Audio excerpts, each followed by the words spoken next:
यूहन्ना रचित सुसमाचार 11वां अध्याय। मरियम और उसकी बहन मर्था के गांव बैतनिय्याह का लाजर नाम एक मनुष्य बीमार था। यह वही मरियम थी जिसने प्रभु पर इत्र डालकर उसके पांवों को अपने बालों से पोंछा था। इसी का भाई लाजर बीमार था। सो उसकी बहनों ने उसे कहला भेजा कि हे प्रभु, देख, जिससे तू प्रीति रखता है वह बीमार है। यह सुनकर यीशु ने कहा, यह बीमारी मृत्यु की नहीं, परंतु परमेश्वर की महिमा के लिए है, कि उसके द्वारा परमेश्वर के पुत्र की महिमा हो। और यीशु मर्था और उसकी बहन और लाजर से प्रेम रखता था। सो जब उसने सुना कि वह बीमार है, तो जिस स्थान पर वह था वहां 2 दिन और ठहर गया। फिर इसके बाद उसने चेलों से कहा कि आओ हम फिर यहूदिया को चलें। चेलों ने उससे कहा, हे रब्बी, अभी तो यहूदी तुझे पत्थरवाह करना चाहते थे, और क्या तू फिर भी वहीं जाता है? यीशु ने उत्तर दिया, क्या दिन के 12 घंटे नहीं होते?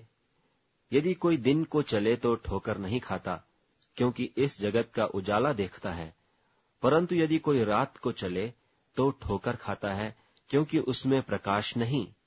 उसने ये बातें कहीं और उसके बाद उनसे कहने लगा कि हमारा मित्र लाजर सो गया है, परंतु मैं उसे जगाने जाता हूं।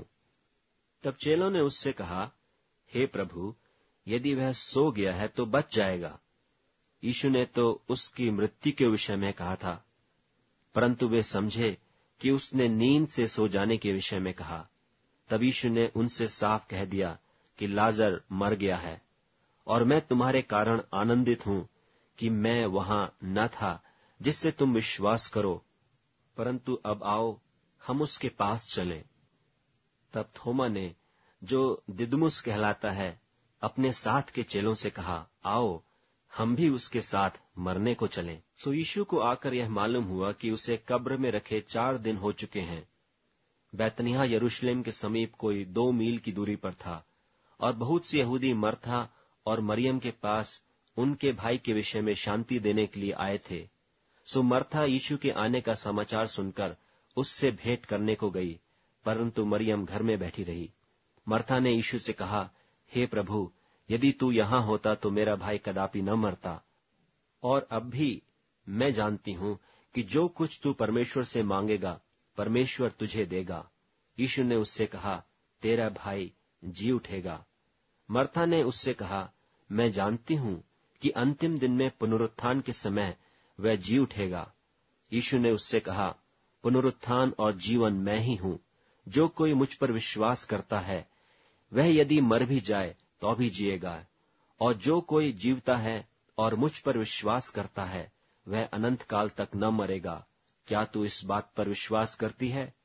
उसने उससे कहा, हाँ हे प्रभु, मैं विश्वास कर चुकी हूं कि परमेश्वर का पुत्र मसीह जो जगत में आने वाला था वह तू ही है।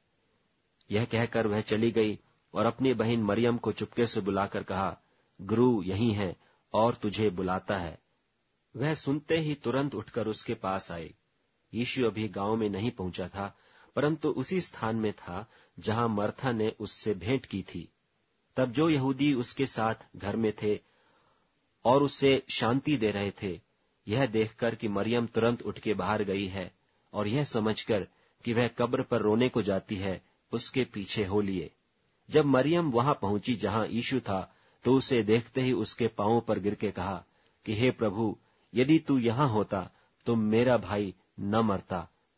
जब यीशु ने उसको और उन यहूदियों को जो उसके साथ आए थे रोते हुए देखा, तो आत्मा में बहुत ही उदास हुआ और घबरा कर कहा, तुमने उसे कहाँ रखा है? उन्होंने उससे कहा, हे प्रभु, चलकर देख ले। यीशु के आंसू बहने लगे। तब यहूदी कहने लगे, देखो वह उससे कैसी प्रीति रखता था। परंतु उनमें से कितनों ने कहा, क्या यह जिसने अंधे की आंखें खोली यह भी न कर सका कि यह मनुष्य न मरता? यीशु मन में फिर बहुत ही उदास होकर कब्र पर आया। वह एक गुफा थी और एक पत्थर उस पर धरा था। यीशु ने कहा, पत्थर को उठाओ। उस मरे हुए की बहन मर्था उससे कहने लगी, हे प्रभु, उसमें से अब तो दुर्गंध आती है, क्योंकि उसे मरे 4 दिन हो गए। यीशु ने उससे कहा, क्या मैंने तुझसे न कहा था कि यदि तू विश्वास करेगी तो परमेश्वर की महिमा को देखेगी? तब उन्होंने उस पत्थर को हटाया। फिर यीशु ने आंखें उठाकर कहा, हे पिता, मैं तेरा धन्यवाद करता हूं कि तूने मेरी सुन ली है, और मैं जानता था कि तू सदा मेरी सुनता है, परंतु जो भीड़ आस पास खड़ी है उनके कारण मैंने यह कहा, जिससे कि वे विश्वास करें कि तूने मुझे भेजा है। यह कहकर उसने बड़े शब्द से पुकारा कि हे लाजर, निकल आ। जो मर गया था वह कफन से हाथ पांव बंधे हुए निकल आया, और उसका मुंह अंगोछे से लिपटा हुआ था। यीशु ने उनसे कहा, उसे खोलकर जाने दो। तब जो यहूदी मरियम के पास आए थे और उसका यह काम देखा था, उनमें से बहुतों ने उस पर विश्वास किया, परंतु उनमें से कितनों ने फरीसियों के पास जाकर यीशु के कामों का समाचार दिया। इस पर महायाजकों और फरीसियों ने मुख्य सभा के लोगों को इकट्ठा करके कहा, हम करते क्या हैं? यह मनुष्य तो बहुत चिन्ह दिखाता है। यदि हम उसे यूं ही छोड़ दें तो सब उस पर विश्वास ले आएंगे, और रोमी आकर हमारी जगह और जाति दोनों पर अधिकार कर लेंगे। तब उनमें से कायफा नाम एक व्यक्ति ने, जो उस वर्ष का महायाजक था, उनसे कहा, तुम कुछ नहीं जानते और न यह सोचते हो कि तुम्हारे लिए यह भला है कि हमारे लोगों के लिए एक मनुष्य मरे, और न यह कि सारी जाति नाश हो। यह बात उसने अपनी ओर से न कही, परंतु उस वर्ष का महायाजक होकर भविष्यवाणी की कि यीशु उस जाति के लिए मरेगा, और न केवल उस जाति के लिए, वरन इसलिए भी कि परमेश्वर की तितर बितर संतानों को एक कर दे। सो उसी दिन से वे उसके मार डालने की सम्मति करने लगे। इसलिए यीशु उस समय से यहूदियों में प्रकट होकर न फिरा, परंतु वहां से जंगल के निकट के देश में इफ्राइम नाम एक नगर को चला गया, और अपने चेलों के साथ वहीं रहने लगा। और यहूदियों का फसह निकट था, और बहुतेरे लोग फसह से पहले दिहात से यरूशलेम को गए कि अपने आप को शुद्ध करें। सो वे यीशु को ढूंढने और मंदिर में खड़े होकर आपस में कहने लगे, तुम क्या समझते हो? क्या वह पर्व में नहीं आएगा? और महायाजकों और फरीसियों ने भी आज्ञा दे रखी थी कि यदि कोई यह जाने कि यीशु कहाँ है, तो बताएं कि उसे पकड़ लें।